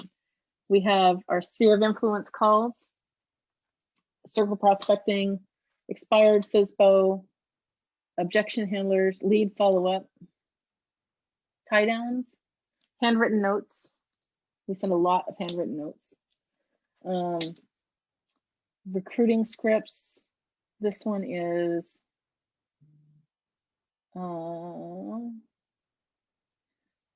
this is old leads, just random old leads that we lost track of. And we're like, oh, I don't know who called that, or did they get called, that kind of thing. That sometimes old stuff pops up in the database. It's like zombie leads. And then we have, there's another one we usually have in here. I don't have it in the one at home, I guess. But if you want our abbreviated script book, rather than learning everything, we just found that 10 scripts did the trick, so we use the same 10 over and over. So if you send me an email, I'll send you a copy of ours as well. Alrighty, and then this is a reminder that Wednesday 2 to 4, that's today, right? No, that was yesterday. Next Wednesday, 2 to 4 is John's forms class. By the way, when we talk about records keeping systems, along with your clock hours, or along with your finances, keep a clock hour record keeping system, because when your renewal comes up, all these classes, your Ignite classes, your forms classes, your MLS, your new MLS member classes, all those things are clock houred, and they can count toward your electives in your renewal. That first renewal is a doozy. I think it's another 90 hours. 30 can be electives, which are all these classes you take in your first year at the office, and then you're required to take some additional classes that are pre-structured. So do get those done, and do keep a record of all your certificates, because you might get audited. I got audited on my first renewal, and then they want to see every certificate for everything. So I keep a little folder on my computer that says renewals, and then in that is like my managing broker license, and then my file name is renewal date. So it says managing broker renewal date 9/21, and then I have my instructor certificate and my renewal date right on that. So it reminds me of when that's coming up. So every time I see a class, I put it in that file. Alrighty, and then places to get help. Do you guys know about Tech Talks with Crystal? I think she's doing every day but Monday. And she can help you with computer items, and then KW Connect, anything you need. And then what do we have as success list items this week? We have our 10-4, and what else do you guys have? Set up business accounts. Anything else we're adding on there?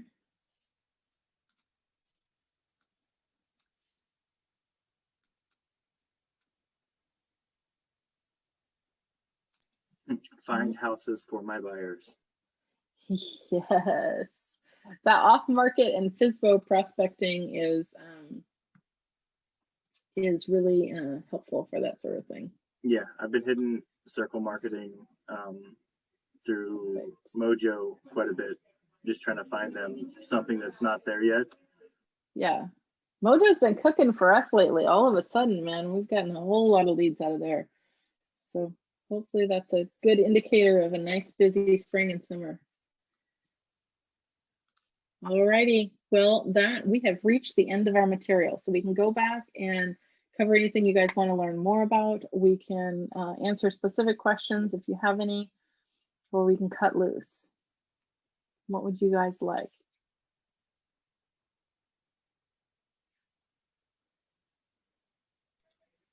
This see any Up to questions, you, Parkley?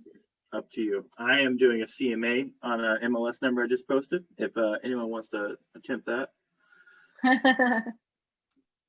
We could take a look at that.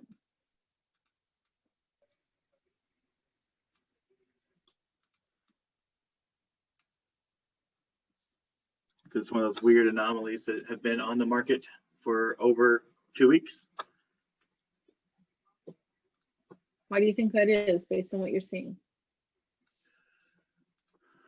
I think that it is overpriced just a little bit for the condition of the home. I did a CMA on it last night, and I think, yeah, I think it's just a little over on the price, and people are seeing it as more of greed. So one thing, so this is Centralia. Centralia is kind of my wheelhouse. I grew up in Southwest Washington. I always check the flood map first for Centralia because that will tell you a lot. So this is an area that is determined to be outside the 100 and 500 year floodplain. So that one is not in the floodplain. So much of Centralia is. Yeah, no, I've been finding that.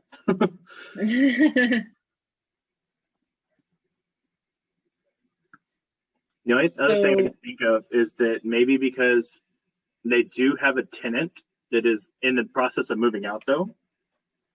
That could be slowing down showings. Yeah, I think that slowed down a little bit, but like they're almost completely out of the house. I mean, they don't even have a bed in the house. Like we walked through last night, and there's nothing furniture-wise in the house other than a TV. So the way I kind of check where things are at, let's see, this one was at 260. I check, I also included my CMAs canceled and expireds, Okay. because I want to know at what price something didn't sell. This home has only one bathroom, which is a very big difference from having 1.5 bathrooms or 2 or 2.5 bathrooms, right? One bathroom is like a no-go for a lot of us with kids. Yeah. Not going to happen. So I'm going to look at one bedroom. I'm going to look around the home. So I'm putting the MLS number in and saying, let's see, let's look not more than a half mile since it's in town and only residential. Yep. And our square footage was 1452. So I'm going to say 1,200 to 1,600. Stay within a couple hundred square feet. Of course, on a much bigger house, that might be a bigger range, but that's ballpark. So this was at 242. And this was just updated with new paint and flooring.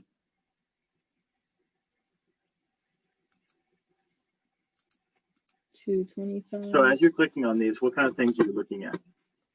Yeah, good question. So I'm looking at what updates they have. And I'm looking to see the condition. So this one also has 24-hour notice. I'm looking at their days on market. How long did it take them to move? So this one, tenant was moving out and they were only on the market for 4 days. And let's see, brand new exterior paint. So it's been updated. There's a lot of things in here that tell me, and I saw the same thing on the previous one. So this previous one was telling us that it had just been updated with new paint.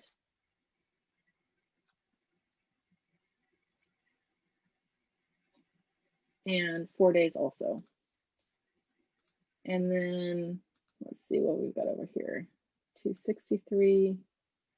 This one sold, but it took 26 days and they have a brand new roof. So I'm seeing a lot of people investing in making that home better. So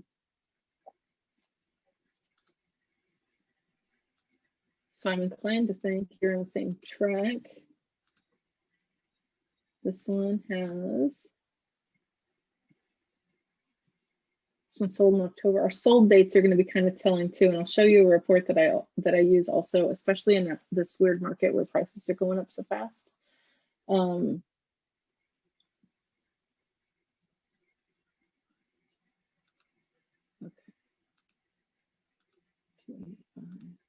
because we're looking at 180 days, but we're seeing prices come up pretty fast. So it may be that,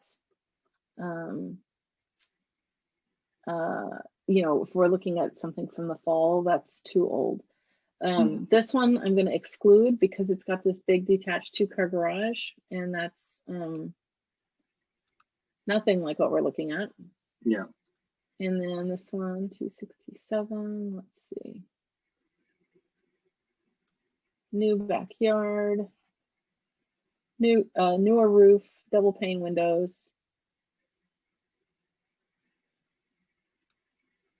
And newer hot water heater. So this one tells me they're also probably in really good shape. Oh yeah, they're in really nice shape.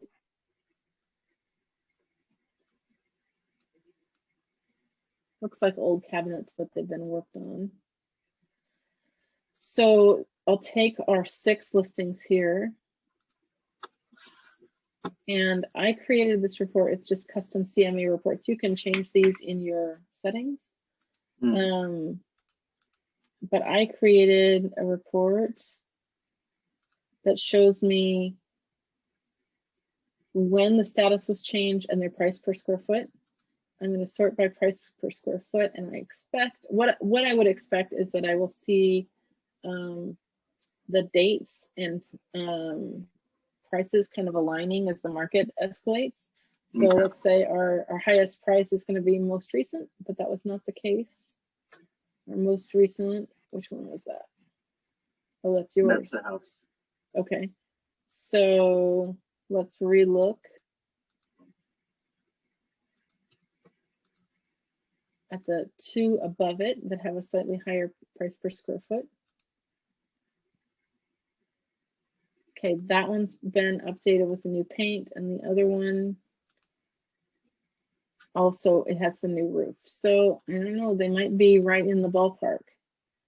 This one was 26 days on the market. So the house has, yeah, it has a new roof, but it has not had new paint and new floors, like the other ones.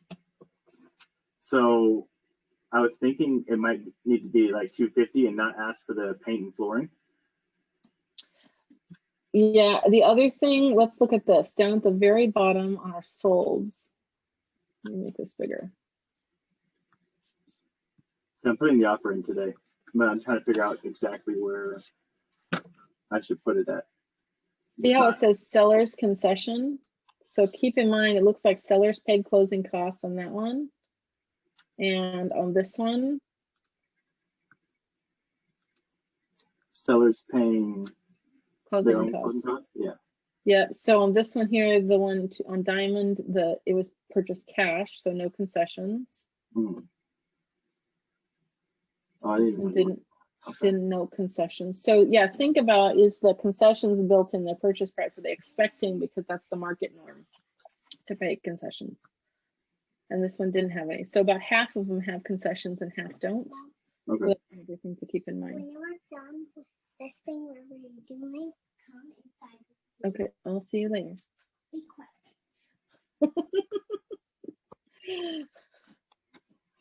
All right, so does that help? I would say look at your concessions, see what's normal for the area.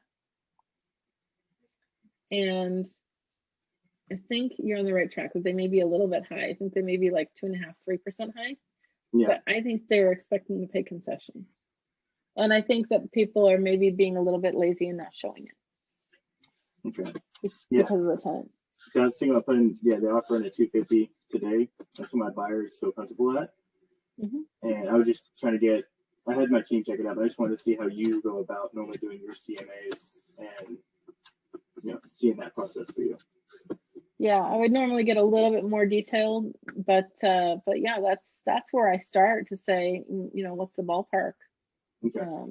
Like the other thing that I would encourage you to check is compare your square footage here to what's on the tax records, because I have had situations where what was listed was wildly different than what was on the tax records. And then you have to interrogate, okay, so see here, we've got a difference. So what's the difference? Yeah. Because that may come up in your tax record, in your transaction. It may be that you'll get a call from an appraiser. Like if you've got a VA transaction, you'll get a call from an appraiser saying, why is the tax record different? Where's that additional square footage and was it permitted? Okay. So I would check on, because a lot of times the agent's going to rely on what the seller thinks their square footage is rather than verifying it. But it may be like, you know, they had that second story above the garage. Maybe that's not included in the tax records. And if so, why? Something to keep in mind is that split level homes, when the basement is below grade, their square footage doesn't always report. So I have a big split level house, and my basement is about 8 inches below grade on the back of the house, and so, you know, like our windows look out to, like, I don't know, knee level if you're standing in the backyard, but our tax records will say that the above ground square feet is just 1,500. Okay. But the house is like 2,500. So I have seen situations where agents priced and listed based on that above ground square foot price, and they're totally wrong because they didn't count any of the first floor.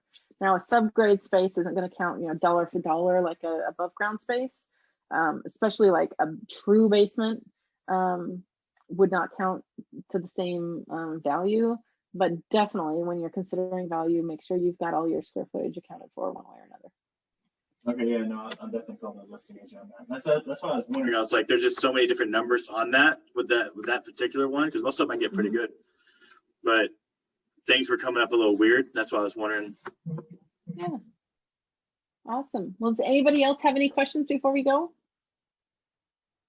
No? Awesome. Thanks for being here today. Reach out anytime if I can help you guys.